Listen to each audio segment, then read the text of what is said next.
Opa, fala, Tudo bem, Paulo. Paulo? Tudo Tranquilo? bom aí? Tudo bem. Beleza? Tudo em ordem. Tranquilo. E aí, tá em casa? Tô em casa, cara. A gente tá É aí bom. desde fevereiro, março, né? Desde o começo de março, meio de março, Aham, de casa, enfim. Eu tinha uma rotina antes que, assim, eu passava as pontas da semana aqui em São Paulo, terça e aham. quarta, geralmente em Brasília, que são os dias mais cheios lá, né?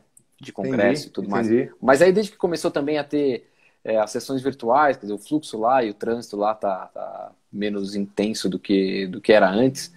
Então aí Perfeito. até que o Congresso reabra as portas, acho que normalmente não vai ser muito logo, né? Mas pelo menos que assim volte a Sim, ter frequência um pouco mais intensa por lá. A gente também ficou por aqui. A gente tem feito bastante Zoom, entendi. conversado. Entendi. Assim, de uma maneira isso foi bom até, porque enfim, as conversas, as reuniões que a gente consegue fazer com a turma lá do Congresso, elas até ficaram mais frequente não, assim, os eventos mais frequentes, mas a gente tem Aham. conseguido. As pessoas não precisam mais vir para São Paulo quando a gente faz enfim, os eventos, as conversas todas, a gente consegue Mais se fácil conectar. falar com o pessoal, né? Tendo a É distância. mais fácil colocar o pessoal para falar com a É. Faria Lima, vamos chamar assim. Sim, É sim, com mais a Faria fácil, ali. isso é Tá mais certo. E tranquilo. a XP, quando vocês voltarem, já vai pra Vila XP? Esse projeto deve demorar, né? Eu acho que sim, eles anunciaram agora, né, o Aham. endereço lá em São Roque, mas eu imagino, cara, Sim. até conseguir, eu não tenho ideia de prazo, assim, Ixi, vai uns não sei se três não me anos, falha a pelo menos. memória, talvez pelo menos uns 2 anos. O Guilherme, se não me falha a memória, falou do fim, pô, não lembro, não vou falar errado aqui os Aham, aham, prazos, aham. mas é um tempo, mas de toda maneira, pô, a minha rotina de ir para lá, para Brasília, vai ter que continuar igual, né, essa parte de terça e quarta, acho que não Sim. muda. Uhum. Para cair nesse meio tempo, a gente continua indo para Faria Lima, não, né? Para Faria Lima também, porque o prédio lá se mantém, Sim, mas sim, lá sim. para Cheio de Ele não vai Jafé e tudo a terminar. gente continua. É, Perfeito. algum centro lá a gente vai conseguir, até que o mercado todo se mude para São Roque, né? A gente tem de É, continuar de alguma maneira com sim. Ó, um algum tipo bom de tempo ainda deve contato. continuar, sem dúvida. Alguma coisa assim, alguma coisa Tá assim. certo. Então, vamos Tá ver. bom, Paulo. Não, legal. Bom, prazer estar aqui com você, viu? Obrigado aí pela oportunidade, pelo espaço de a gente poder bater esse papo Pô, aí imagina, eu que sobre o agradeço, ambiente cara. Eu que agradeço econômico. o convite de vocês todos aí da Ihame. Pô, Legal. é um prazer quando a gente consegue compartilhar um pouquinho de tudo que a gente passa o dia inteiro escutando a turma lá, trocando WhatsApp com o pessoal lá em Brasília. E pô, quando a gente consegue dividir um pouquinho de pô, todas as conversas que a gente faz, pô, Aham. é sempre legal. É sempre bom quando a gente tem esse Legal. espaço para conversar. Show de bola, show de bola. Ô, Paulo, conta um pouquinho aí sobre você, por que esse interesse aí pela política, se investimentos também acaba sendo uma área, né? Eventualmente, como você está trabalhando na XP, que você também acompanha, então, ou seja, a relação entre política e investimentos. Enfim, conta um pouco para a gente aí um panorama seu e da empresa. Boa. Pô, eu sou jornalista de formação, né? Comecei a Legal. trabalhar com política logo que eu comecei a trabalhar, de fato, em 2009. Foi quando eu comecei a me envolver e fazer cobertura de cenário político nacional. Tá? 2015 eu mudei para Brasília, né? Passei de 9 a 15 aqui em São Paulo. 2015 eu mudei para Brasília para cobrir congresso, cobrir governo. Era o comecinho do segundo governo Dilma, né? Tá? Então a gente teve assim, um período bastante intenso lá. Isso casa muito com o período em que a XP começou a olhar para a política com um pouco mais de atenção. Acho que o mercado sempre Sim. O acompanhou o mercado cenário inteiro, político, né? né? Começou a olhar mais, né? Que também foi um Mas aí período acho bem que caótico, né? Segundo o Dilma, exato, foi pô. caótico. É. E assim, a perspectiva de você ter um impeachment, porque a Dilma é reeleita já com uma perspectiva muito ruim, né, na relação com o Congresso e tudo mais. Quer dizer, acho que ela Uhum, assume em uhum. 2015 admitindo uma série de erros de alguma maneira, né? Ela coloca o Levi Aham.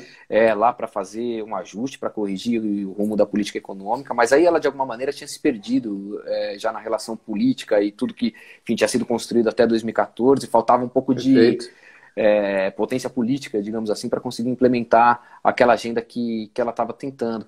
E aí acho que o Aham. mercado olha para aquele momento com a perspectiva de impeachment, né? O Temer, pô, eu brinco que aquela ponte para o futuro que eles lançaram lá foi talvez o primeiro programa de governo, o primeiro programa eleitoral que Aham. foi de fato cumprido, né? Mas enfim, você teve a Sem apresentação daquele dúvida. programa de alguma maneira, e acho que o mercado olhou para aquele cenário ali com uma coisa muito binária, como de fato foi, né?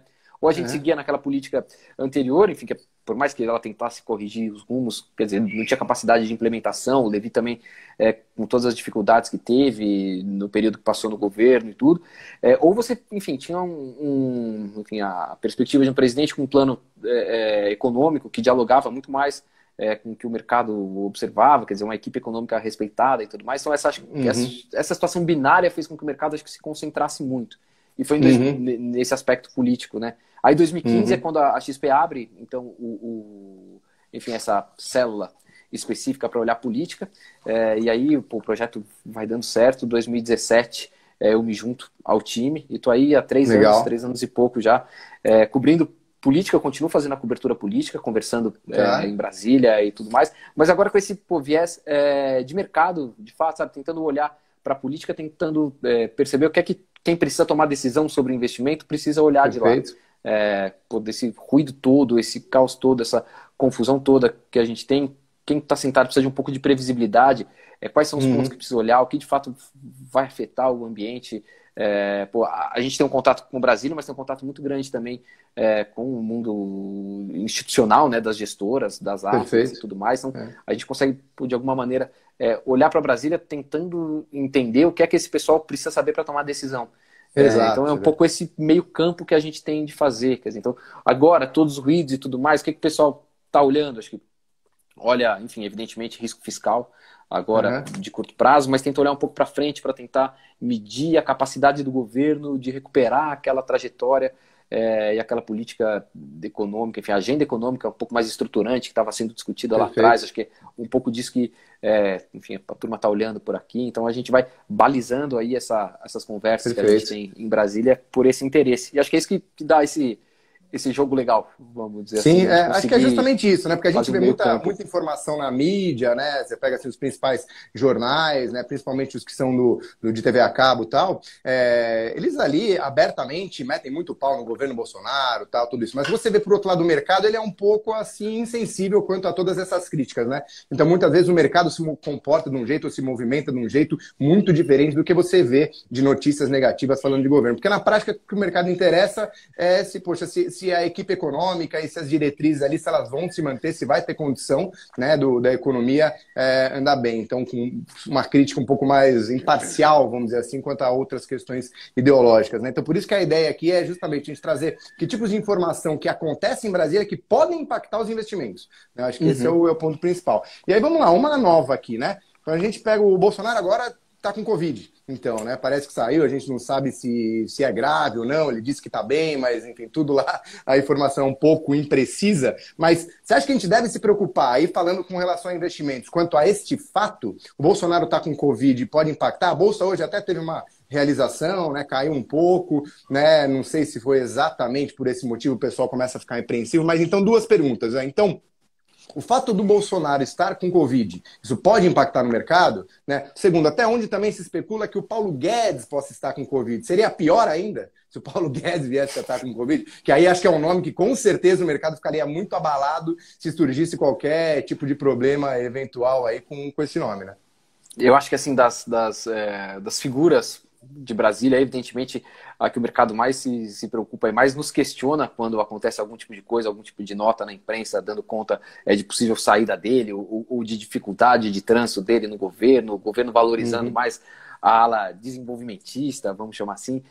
Acho que o Paulo Guedes enfim, fator número um de preocupação, certamente sim, pelo Sim, menos o sim. fator que mais aumenta a demanda para saber como é que estão as coisas por lá, seguramente é algo que mexa com o Paulo Guedes. E ele teve recentemente, né, com o presidente, acho que nessas Sim, últimas acho que esse é semanas, ele um teve pelo ponto. menos 5 audiências aí na agenda oficial do Bolsonaro com ele desde a semana passada, uma delas ontem.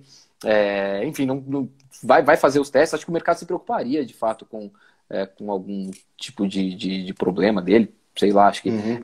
um pouco por tirá-lo de combate durante algum tempo, evidentemente, né? Você, Uhum. por recomendação médica e tudo mais, precisa ficar um tempo quarentenado, Uhum. vamos chamar assim, no momento que está sendo um momento delicado, né, de conversa e de tentar reorganizar essa agenda de saída da pandemia. Eu acho que talvez esse seja Perfeito. o principal ponto que hoje o mercado, pelo menos a gente escuta de demanda e de conversas, presta atenção, é essa agenda de saída da pandemia. Acho que meio que se colocou Tá. no preço ali que a gente vai ter um gasto fiscal grande esse ano, vai ter déficit, mas está segregado ali no orçamento de guerra, né? O Congresso Uhum. aprovou aquela separação, então a gente tem flexibilidade para quebrar a regra fiscal em 2020, mas com a condição de que a partir de 2021 a gente volte a tentar controlar a trajetória da dívida, controlar nossos gastos. Então, acho que essa porta de saída ali talvez seja o ponto de maior digamos assim, atenção do mercado. E é um momento em que o Paulo Guedes está organizando isso, né?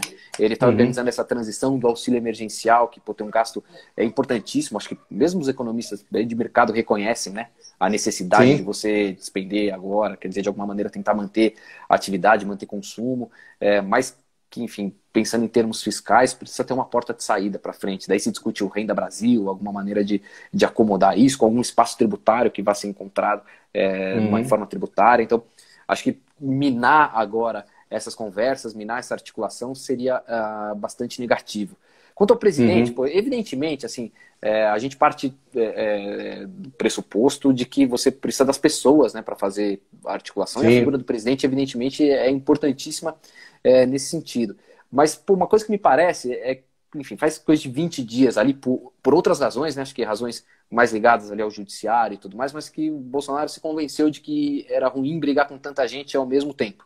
Então ele adotou aquele tom um pouco mais moderado, acho que tem muita dúvida de quanto isso se estende, mas acho que faz muita diferença o momento em que ele pegou o coronavírus ter sido nesse momento em que ele está um pouco mais tranquilo. Acho que se a gente tivesse por aquele momento em que ele estava todo dia na porta do Planalto, batendo boca com os ministros do Supremo na porta do Alvorada, participando das manifestações na porta do Planalto, brigando com o Congresso, brigando com todo mundo, acho que a notícia teria sido, assim, os sintomas políticos da notícia teriam sido mais graves. Porque, evidentemente, no momento de tensionamento, acho que mais gente... Evidentemente, acho que assim, você vai ter uma recapitulação de tudo que ele falou, de todo o menosprezo dele pela gravidade da doença. Mesmo na entrevista de hoje, em que ele anuncia, enfim, ele faz algumas considerações ali que não tem muito respaldo científico, defende de novo o uso da cloroquina, fala que jovens que pegarem a chance de ter problema é quase zero, quando a gente vê que... às vezes acontece, Às vezes acontece, cara. Então, mas acho que o momento também, assim, dele ter pego a doença no momento que ele já estava mais nesse ambiente moderado, ajuda você a ter uma consequência política também menos grave. Isso vai depender, assim, nos próximos dias de como é que evolui o quadro da doença. É ruim, evidentemente, você tirar alguém que estava articulando lá o dia a dia e pensando nessa agenda, mas me parece que pela formulação dos projetos, pelo momento que a gente está de discussão e pela sensibilidade que o mercado tem na relação com o Paulo Guedes, eu acho que isso seria de fato o que preocuparia mais. Acho que a gente veria mais, assim, mais tensão. Acende uma luz amarela, né? Porque a coisa maneira. pode vir a acontecer, né? Era uma possibilidade, agora já é uma possibilidade mais real, né? Caso mais concreta, mais concreto. E não só o Guedes, né? A gente teve uma série de ministros aí que tiveram um presidente nesses últimos dias, todo mundo fazendo teste.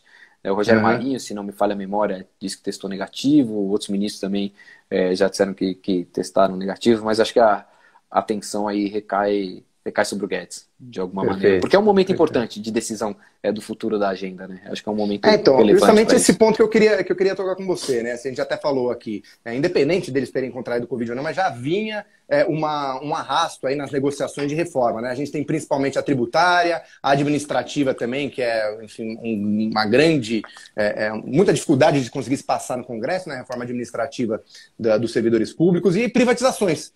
Nada disso, assim, se fala, mas você não tem nada andando concretamente mais lá, né? Aí, coloca a culpa na pandemia, beleza, tem outros assuntos, mas... e aí, a gente tem perspectiva de conseguir retomar esse assunto nesse segundo semestre? Você acha que você sente das conversas lá? Vamos lá, eu acho que são 3 realidades diferentes aí para esses 3 pontos que você mencionou, Paulo. A reforma administrativa é uma reforma que é super importante porque, assim, a ideia original, né, da equipe econômica, vamos atacar os principais gastos que a gente tem, o que mais congela, o que mais engessa nosso orçamento e traz preocupação em termos de crescimento de gastos obrigatórios para frente. Então, atacou os gastos previdenciários, que enfim, era talvez a principal preocupação 0,1 ali do que a gente teria pela frente. Resolveu esse problema, acho que entusiasmou o mercado, né? Acho que a gente faz todas as pesquisas também com as gestoras e tudo mais. O valor, assim, a economia entregue pela reforma da Previdência foi maior do que todo o mercado estimava. Eu acho que a mediana estava em torno de 700 bilhões de reais de economia nos 10 anos. Eles entregaram ali 830 bilhões. Se somar as medidas provisórias e tudo, dá para chegar no 1 trilhão, que o Paulo Guedes falou de início, dá para bater essa marca. Então, é possível. Esse primeiro ponto foi... A gente vai ter de voltar a discutir reforma da Previdência em algum momento. enfim, por conta de evolução do perfil da sociedade, mas esse primeiro Perfeito. ponto tirou da frente de alguma maneira. O segundo ponto que a equipe econômica queria atacar era o gasto com funcionalismo público. Então você tinha uma situação, a gente estava saindo ali do ano com uma relação dívida-PIB de 75%, mais ou menos. Então você conseguia olhar só para o funcionário público, para o novo funcionário público, né? Então fazer assim, mudanças na carreira para frente, alongar as carreiras para que não houvesse progressão tão logo e você não chegasse no topo do salário num período muito curto, colocar alguns mecanismos de meritocracia dentro do funcionalismo público, possibilidade Perfeito. de desligamento, enfim, você conseguia olhar para frente. Né, conseguia olhar para frente. Agora a gente está saindo com dívida PIB perto de 100%, 95%, 100%. Talvez assim, a gravidade da situação faça com que a gente precise olhar para dentro dos servidores atuais. Isso o Rodrigo Maia chegou a falar nesse ponto. Né?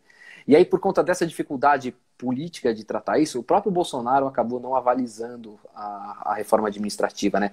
Pouco antes, assim, no ano passado, a reforma chegou a ser assinada, né? A reforma está assinada na gaveta do Bolsonaro e por lá ficou. Ele nunca justificou muito o motivo. Recentemente, em uma das entrevistas, ele diz lá que não fez porque achava que precisava primeiro ganhar a narrativa política para depois mandar a reforma para o Congresso. Mas é difícil, ele sempre vai ter dificuldade, teria que ser uma decisão de peito aberto e tentar, e tentar tocar a reforma. Né? Exato. E aí ganhar essa narrativa apresentando. Preferiu não fazer isso. O Paulo Guedes também, quer dizer, tirou um pouco o pé do acelerador nesse caso. A gente lembra, naquele projeto de ajuda aos estados, passou um mecanismo ali que proíbe reajuste de servidores até o final do ano que vem.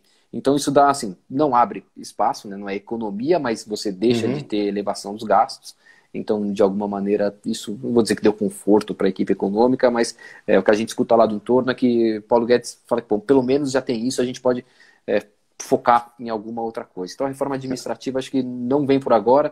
O Rodrigo Maia, acho que um pouco, porque gosta ali de ficar pisando, então ele sempre diz que podia mandar, mas acho que mais para marcar a posição, porque sabe que não vai. E que ele quer assim, deixar claro que existe uma diferença, alguma contradição. Acho que ele faz um pouco desse papel também de apontar as contradições.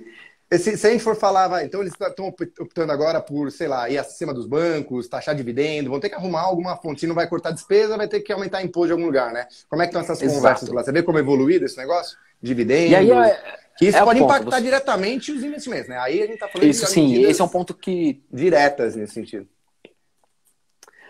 Esse é o ponto, assim, o que a justificativa que se dá lá para taxar dividendo é a possibilidade de você reduzir imposto de renda da pessoa jurídica, né? De uma maneira que você force a empresa a ficar com dinheiro, fazer mais investimento, produzir. E essa é um pouco da linha que eles estão adotando.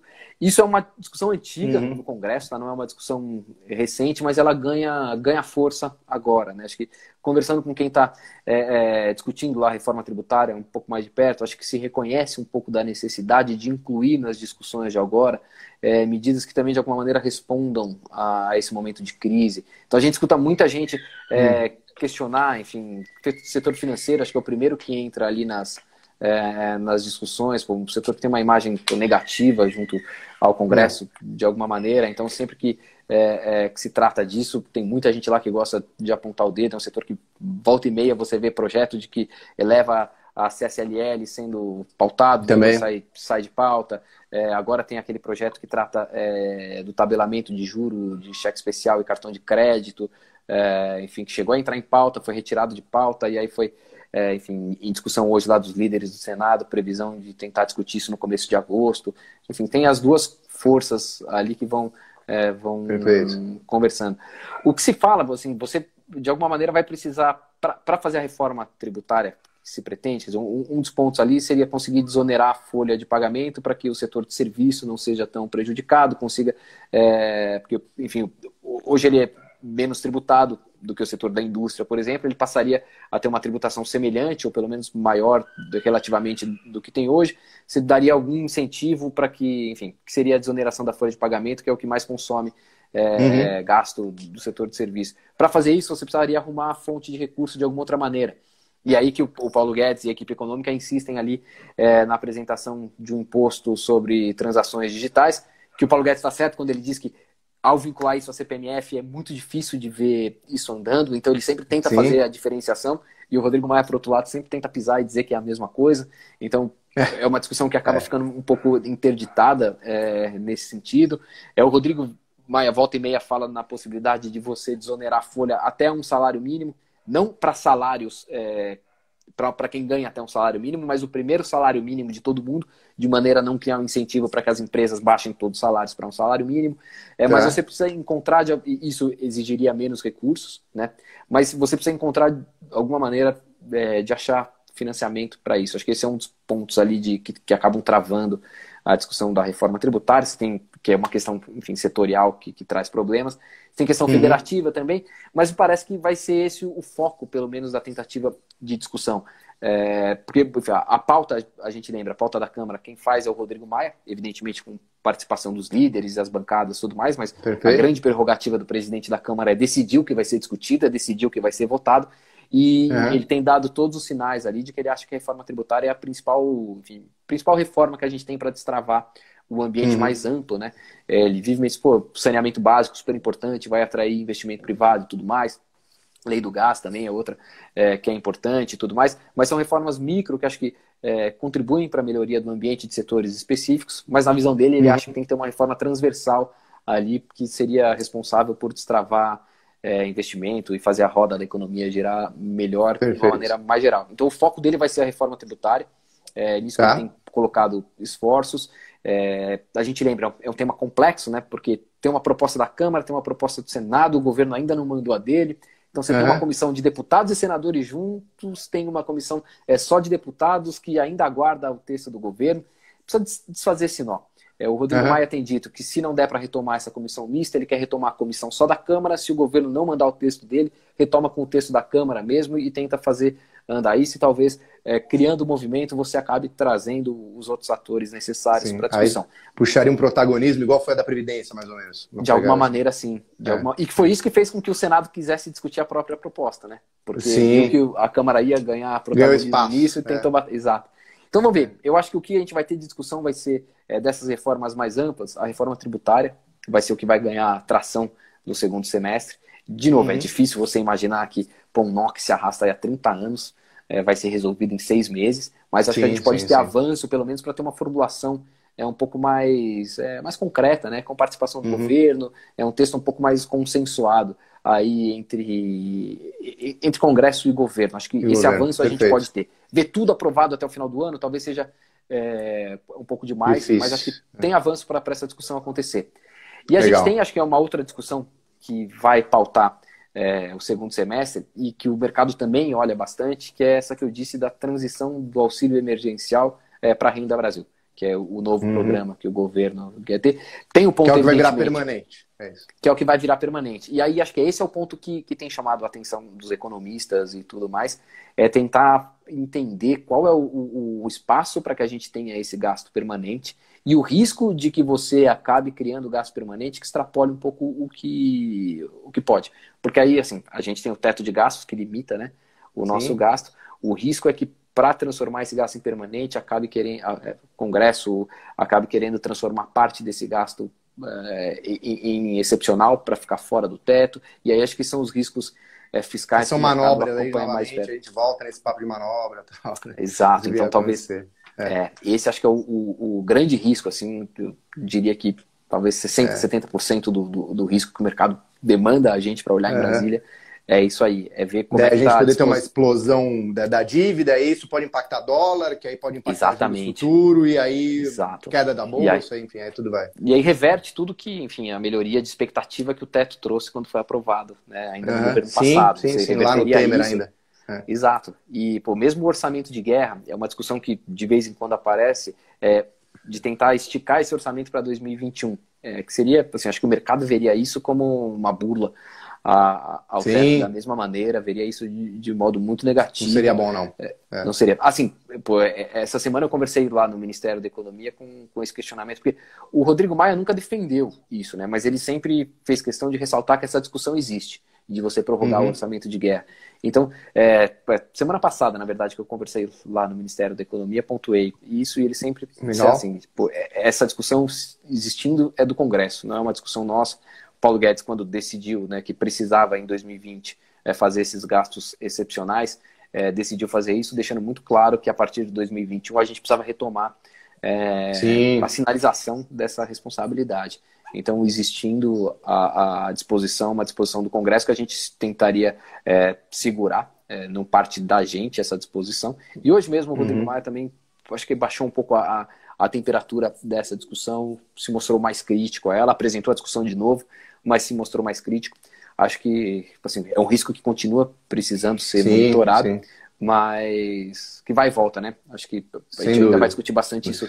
Bem ou mal, o mercado ainda está dando benefício da dúvida, né? Quando a gente olha pelo menos juros futuro, bolsa, né? Assim, tá em patamares que o pessoal tá achando que os riscos não são tão altos assim. Quando a gente olha o preço do dólar, aí sim, né? A gente vê que o pessoal então ou está se protegendo no dólar, ou por algum efeito ali de carry trade, né? Os juros lá fora e os juros aqui estarem muito equivalentes, acaba apreciando a moeda lá fora. Mas em outros indicadores até que razoavelmente tranquilo. Mas se a gente for falar aqui de um evento aqui que aconteceu mais recentemente, né? A prisão lá do Queiroz, que é um assessor do Flávio, né? Que é o primogênito do Bolsonaro. Eu não sei, como é que estão os papos aí em Brasília? Isso daí pode progredir para algum eventual clima de impeachment, de derrubada do governo Bolsonaro? Você enxerga isso ou não? Você acha que deve ficar afastado ali naquele núcleo só? Vamos lá, eu acho que de pronto, tá? Quando surgiu o caso...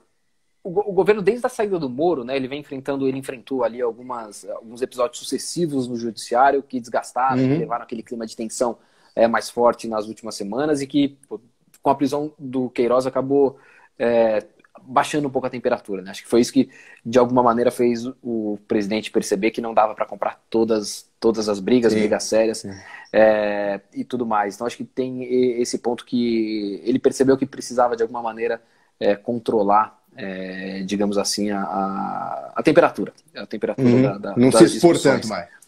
Exato. Mas impeachment, eu acho que ele precisa reunir uma série de fatores ao mesmo tempo que não estão postos com a situação que a gente está agora. Tá? Tem bastante pressão, enfim, a oposição faz bastante barulho com isso, mas mesmo a oposição é bastante dividida em relação a isso, né? Tem gente que usa o impeachment mais como bandeira do que como objetivo, gosta de passar o tempo todo falando na necessidade de impeachment, apesar de saber que não é esse o quadro que se coloca, mas o impeachment passa a ser o pedido de impeachment passa a ser uma bandeira em si, né? E não a saída do presidente necessariamente. Então, nem a oposição unida trabalhando para isso você tem. Um outro ponto que acho que é bastante relevante de pontuar, quer dizer, o impeachment é dependente, né, da assinatura do presidente da Câmara. Você não tem outro caminho para abrir um processo de impeachment sem a decisão pessoal do Rodrigo Maia. E o Rodrigo Maia, assim, pelo menos até agora, e todas as vezes que ele se manifesta, ele não quer deixar, assim, não deixa transparecer que esse é um objetivo dele. Pelo contrário, ele tem mais 6 meses de mandato, pouco mais de 6 meses, né, como presidente da Câmara, está no 3º mandato dele, né, ele ocupou aquele mandato tampão na saída do Eduardo Cunha, foi reeleito e aí agora para mais um mandato, e o que parece, e o que ele diz sempre é que ele não quer passar esses últimos 6 meses dele como presidente da Câmara tratando de impeachment. Acho que ele tem muito mais interesse em deixar, até pelo público, pelo eleitorado dele, pela imagem que ele quer deixar para frente, tratando mais de agenda econômica do que propriamente de um impeachment do presidente. Então esse ponto você também não tem por enquanto, você não tem um presidente da Câmara que está lá fazendo pressão o tempo todo nesse sentido. Você precisa de alguma maneira, também assim, não é a oposição que faz impeachment, né? Quem faz impeachment são esses partidos de centro. A gente são eles que estiveram com a Dilma até o último dia, passaram a estar com o Temer no dia seguinte, é por decisão deles que o impeachment sai. Se você conseguir lá os 342 votos, você precisa desse grupo. Esse grupo está no movimento de aproximação com o governo agora. Né? Acho que a aproximação não acontece por isso, mas acabou se tornando confortável para isso também. Então, nesse primeiro momento, com o quadro que a gente tem hoje, não é isso que, assim, não são também esses o Bolsonaro do Moro e do Queiroz que vão fazer. Ele tem um extrato ali de aprovação ainda relevante, né? Que já é abaixo de 50%, mas ainda não é. A Dilma, acho que quando caiu, acho que tinha 10, menos que 10. O Bolsonaro preserva os 30 lá, é um Lula da direita, né? Então é mais difícil de brigar. Esse é o ponto mais, acho que, determinante para tudo isso, a popularidade. A gente faz pesquisa própria aqui da XP, né, desde 2018, é o IPESP, que é um instituto específico que roda a pesquisa para a gente, mas a gente que é o contratante da pesquisa, desde 2018 a gente tem isso, a gente monitora então a popularidade dele quinzenalmente nesses momentos de crise e mensalmente na série histórica. A popularidade dele oscila lá do começo do governo, que é um pouco natural, né? O cara Normal. com um banho de urna, com respaldo e tudo mais, mas ela se mantém estável ali na casa desses 25, 30% que você disse, desde os episódios mais drásticos, né? mais drásticos. Ele teve uma queda quando as queimadas lá na Amazônia estavam dominando o noticiário, ele teve uma queda na popularidade, mas recuperou na sequência. Com a saída do Moro do governo, ele teve uma outra queda, que devolveu um pouquinho na sequência, recuperou. E vem se mantendo estável aí nesse espectro de 30%. Pois não é um nível de popularidade que o Congresso está disposto a bater de frente para comprar essa briga, não. Muito risco. Muito risco. O Congresso não se anima a fazer isso. Nesse momento de aproximação, com o Rodrigo Maia disposto a tocar a agenda econômica, e com esse nível de popularidade, acho que não é o momento ali que o Congresso toparia abrir esse caminho. O que eu sempre lembro, o Congresso pode mudar de opinião, e esses partidos mudam de opinião com facilidade, né? Sim. Todos os partidos que estavam sustentação a Dilma, no dia seguinte estavam dando sustentação ao Temer.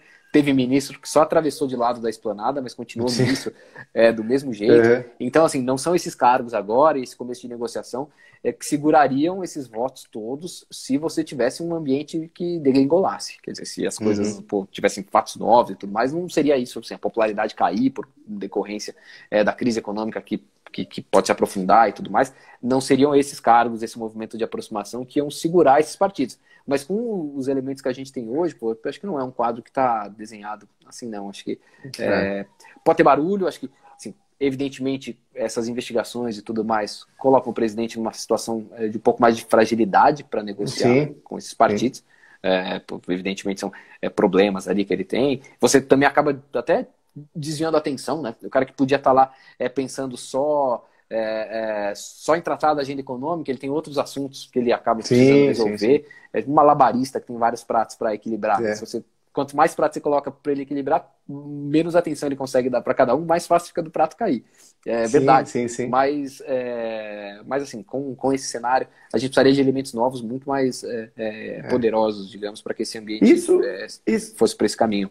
Isso sendo um risco, hoje ele é um risco mais remoto de acontecer, mas mesmo que isso aconteça, aí assim, quem seria o Mourão? Existe uma análise aí de vocês, analistas políticos, né, de como que é a interação dele com o pessoal do Congresso, com os políticos, com as bases, né? O mercado financeiro até vê ele com bons olhos, apesar de não conhecer tão bem, né? Mas vê ele como um cara moderado, de que potencialmente manteria a política econômica, isso com papos aqui com alguns gestores que a gente já teve em outras lives aqui, né? Mas como é que é o trânsito político dele? Então, caso aconteça alguma coisa, muito provavelmente não seria um evento binário, igual PT ou alguém mais economicamente viável, né? Ali a gente estaria falando de uma continuação, talvez só muda as peças, caso isso venha acontecer. É isso? Ou o que você tem para falar aí sobre a figura do Mourão? O mercado é isso. Ele vê o processo todo como bastante incerto. Eu acho que isso, com certeza, porque quando você teve aqueles episódios do Moro e mesmo do Queiroz, acho que o mercado se sentiu de alguma maneira. Então, acho que isso demonstra um pouco de incerteza que ele observa no processo. Quer dizer, de não saber muito bem como vai ser o desfecho, não saber quanto tempo pode durar, não saber se o país, nesses 3, 4 meses que duraria um processo, se de alguma maneira ele ia ficar paralisado, porque acaba ficando, né? O Congresso para de discutir todas as outras coisas e passa todo esse tempo discutindo só esse processo, que pode acontecer com a abertura de um pedido de impeachment, ou de repente a apresentação de uma denúncia, que não foi o caso das 2 denúncias que foram apresentadas contra o Temer, né? Se no final das contas lá o Aras decidisse apresentar uma denúncia contra o Bolsonaro, a gente, que também não parece ser o caminho mais natural, você veria o Congresso parado também por um tempo discutindo essas denúncias. Então acho que o mercado se ressente um pouco e fica ansioso com essa perspectiva de paralisia. Agora o Mourão, acho que ele está longe de estar naquele projeto e naquele ambiente, naquela trajetória que o Temer teve. Quer dizer, a gente sabe, o Congresso só topa também aprovar um pedido de impeachment quando ele tem muita certeza do que vai acontecer para frente, né? Então, tanto que a gente viu no dia seguinte ali do afastamento da Dilma, você já tinha o Ministério do Temer todo formado, as pastas muito bem divididas, as bancadas lá muito bem representadas no tamanho, assim, ele fez uma proporção de ocupação do Ministério que correspondia ocupou praticamente 100% ali, ao tamanho das bancadas na Câmara. Só o PP, à época, teve um espaço um pouquinho maior do que merecia pela proporcionalidade na Câmara, mas ele fez uma divisão muito bem feita e recebeu muita gente, recebeu os presidentes dos partidos todos para organizar isso, né, para organizar a votação, quase uma eleição indireta que o Congresso fez. Sim. Acho que o Mourão está longe de estar num ambiente desse, aquele meme dele com o Meião, acho que fica mais para a parte do meme do que propriamente para a realidade. Mas feitas todas essas ressalvas, é alguém que tem bom trânsito, assim, que tem boa conversa com os congressistas. Quer dizer, acho que pegando principalmente a comparação que existia quando quando o Bolsonaro estava naquele momento um pouco mais de animosidade, ali sim aparecia um pouco mais dessa diferença, desse contraste. Entre os dois, o Mourão um pouco mais boa praça, digamos assim, para fazer as conversas, e acabava até recebendo gente que estava indisposta com o presidente e tudo mais. Ele fazia um pouco desse ambiente. Nas conversas que o Mourão faz com o mercado, porque ele tem participado de várias conversas, né? Ele sempre deixa clara aí a disposição dele de manter uma agenda de responsabilidade fiscal, assim, não de manter uma vez presidente, não se trata disso, mas da visão dele ser de a visão dele sobre o assunto. Isso, de manter questão de responsabilidade fiscal, de valorizar as reformas que estão sendo empreendidas. O mercado tem um pouco acho que de dúvida, enfim, por conta da imagem dos militares, né, como estatistas e desenvolvimentistas, mas acho que o Mourão, sempre que tem oportunidade de conversar, ele faz questão ali de valorizar a agenda econômica que tem sido perseguida. Eu acho que, assim, se o cenário se degringolasse, você teria, de alguma maneira, essa apreensão inicial, por não saber quanto tempo demora, não saber qual seria a reação do Bolsonaro a um eventual afastamento e tudo mais. Mais uma vez, enfim, virada a página, caso isso acontecesse, acho que, de alguma maneira, confiaria ali que a política econômica seria mantida. Mas, de novo, acho que a gente está longe aí de ter... É um risco bem remoto, né? Seria um plano B bem aceitável, né? Bom trânsito, mas bem remoto também isso acontecer hoje, pelo menos. Falando. Acho que com o que está posto hoje não é o caminho. Acho que a gente teria de ter fatos novos, poderosos ali para reverter esse processo. O processo está caminhando numa outra direção, né? Não está assim, com os riscos todos, quer dizer, mas das investigações e tudo mais. As investigações estão em curso, podem trazer ali algum elemento desconhecido que seja muito revelador e que transforme um pouco essa situação. Sim. Mas acho que, de novo, dependeria de um elemento novo para que essa discussão ganhasse força. Perfeito. Então vamos lá, para a gente concluir aqui então, Paulo, o que você vê aí como os principais riscos que a gente pode ter no segundo semestre, enfim, na continuação do governo, volta da pandemia, tudo isso, né? Que tipos de acontecimentos, né, podem vir a ocorrer, né, ou que tipos de desentendimentos que a gente pode ver entre Congresso e governo, de modo a impactar os investimentos, né, de modo que os investidores devam ter atenção. Né? Então, até o dólar ultimamente subiu bastante, até nas próprias carteiras recomendadas de investimentos internacionais, cada vez fazem mais parte do portfólio, então esse já é um ponto, né? O próprio pessoal que mexe com dinheiro já começa a olhar isso daí com atenção. Mas aí, então, olhando então, para a política brasileira, quais riscos aí a gente tem que ter de atenção nesse segundo semestre? Eu acho que, inicialmente, você ainda vai ter uma discussão setorial relevante. Então, acho que o setor financeiro é um setor que, enfim, exige acompanhamento, justamente por conta dessa imagem negativa que tem, principalmente os bancos, né, no Congresso. Acho que ainda existem setores do Congresso dispostos a apontar o dedo. Então, a gente ainda vai ver algum tipo de discussão sobre isso, entra na pauta, sai da pauta. Evidentemente, você tem lá congressistas que atuam com outra visão e que acabam, de alguma maneira, segurando esses projetos mais intervencionistas, trabalhando em sentido contrário. Alguma coisa até passou no Senado, mas acabou sendo travada, de alguma maneira, na Câmara, aquele projeto dos consignados, né? Mas eu acho que esse risco setorial ali talvez seja um primeiro risco que exige acompanhamento. Não estou dizendo ali que vai se degringolar essa situação e tudo mais, mas é algo que a gente continua monitorando. E eu diria que o risco de ter algum, enfim, do fiscal deteriorar e da gente, de alguma maneira, ter problema para controlar gasto de 2021. Talvez esse seja o principal ponto de atenção. Eu diria. Essa discussão do Renda Brasil vai ser bastante importante, porque a ideia do governo é reunir vários programas sociais que existem hoje num programa só, para você não precisar de dinheiro novo. Então, o risco de você ter algum programa que acabe ficando fora dessa reunião e, de alguma maneira, que haja algum tipo de atalho para manter os dois programas e que você tire alguma coisa do limite de gastos. Acho que talvez seja um risco importante para acompanhar. E para 2021, acho que tem de olhar como é que vai ser a capacidade do governo também. Aí sim vai precisar fazer algum tipo de reforma de gasto, de contenção de despesa. Eu acho que isso vai ser olhado com atenção também, para que a gente consiga estabilizar ali a trajetória da nossa dívida. A gente vai precisar olhar para gasto, vai precisar olhar para despesa.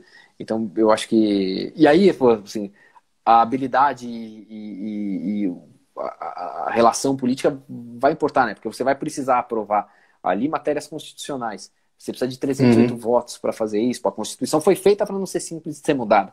São as regras que são fundamentais para o país. Então, exige articulação, exige coordenação e tudo mais. Então, acho que vai ser um pouco essa a atenção. Diria no curto prazo agora, do segundo semestre. Olhar essa transição do auxílio emergencial para esse programa permanente, com o risco de que, assim, monitorando o risco de que haja algum tipo de gasto que respingue para os próximos anos. Esse é um risco importante. E aí para frente, a capacidade do governo de promover essa agenda fiscal também, acho que vai ser o ponto olhado ali para 2021. Então seria o fiscal, né, que aí pode impactar diretamente em inflação, né, também preço de dólar, preço de juros futuro, né, acho que tudo isso daí pode impactar. E aí você está falando também dos setoriais, então existem muitas pautas bombas lá com relação aos bancos, né, e aí taxação de dividendos pode impactar o setor financeiro também, enfim. Então a gente deveria olhar um pouco no micro e também no lado fiscal desse negócio explodir, né, acho que são esses dois pontos aí de atenção. Esses dois pontos. A gente teve um momento assim mais tenso em relação ao setor de saúde suplementar também. Enfim, o Senado chegou a aprovar algumas matérias que a redação final até acabou que não ficou tão intervencionista assim para o setor, mas inicialmente se falava ali enfim, não era o confisco, mas era praticamente um uso compulsório de leito da rede privada pela rede pública. Isso o setor olhou teve esse papo. Com atenção. Você teve a suspensão de reajuste de plano de saúde por algum período. Essas matérias ainda estão sendo discutidas na Câmara, mas com um pouco menos de força. Então tem vários setores ali que durante esse período de pandemia os congressistas decidiram avançar sobre. Enfim, as propostas geralmente são assim, quem propôs apresentou tentando fazer o bem de alguma maneira, imaginando que aquilo poderia ter resultados positivos e tudo mais. Não se trata de criticar essencialmente a intenção, a proposição, a intenção, mas os resultados danosos. Ali, mas de boa intenção e fantasia também, né? É verdade. Mas é isso, então tem essas questões setoriais ali, dessa tentativa de avanço sobre os setores, e a questão fiscal de fundo, que acho que, pelo menos do nosso lado ali, da política, é o que a gente mais recebe de demanda. Perfeito. Tá bom, Paulo. Bom, muito obrigado aí, viu, pela participação. Foi um prazer. Eu que agradeço a conversa, foi um prazer. E, de novo, é sempre muito bom quando a gente consegue trazer um pouquinho do que a gente escuta por Brasília para cá e dividir com vocês. Obrigado pelo convite. Não, perfeito. Tá bom, essa live então ela vai ficar gravada aqui no meu canal, né, no Paulo Cunha iHub. Vai também ficar no canal do YouTube da iHub Investimentos, para quem quiser ver depois. Tá bom? E aí, bom, quem sabe a gente faz uma próxima aí no segundo semestre. Então, está à disposição. Voltar aí o assunto. Quando vocês quiserem. Fechado. Valeu, Paulo. Obrigado. Valeu, obrigado, viu? Obrigado a todo mundo. Um abraço. Aí. Boa noite. Tchau. Até. Tchau.